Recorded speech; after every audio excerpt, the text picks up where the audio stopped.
Nandito ako ngayon sa Dipag. Magpapasorbe ako. Ayun yung surveyor. Um, um, um, um.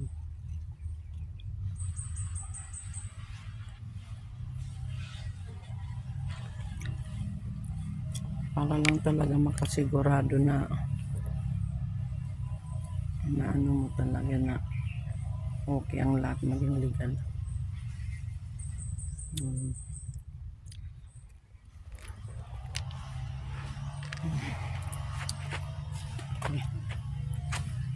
um.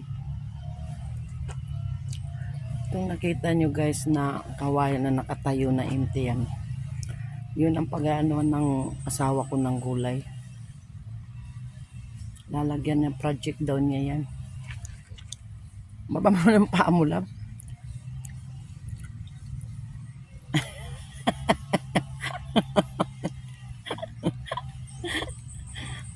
Ayan o.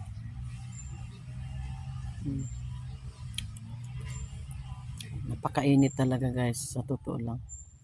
Pero wala akong magagawa dahil kailangan talaga. Para legal yung pagkaano lahat ng lupa na nabili ko. Dekada na rin ito eh. Ilang taon na rin ang dumaan. Hanggang ngayon eh. Ito yung lansones oh. Naubos na yung bunga. Nagkukuha. Kita mo tirik na tirik ang araw oh.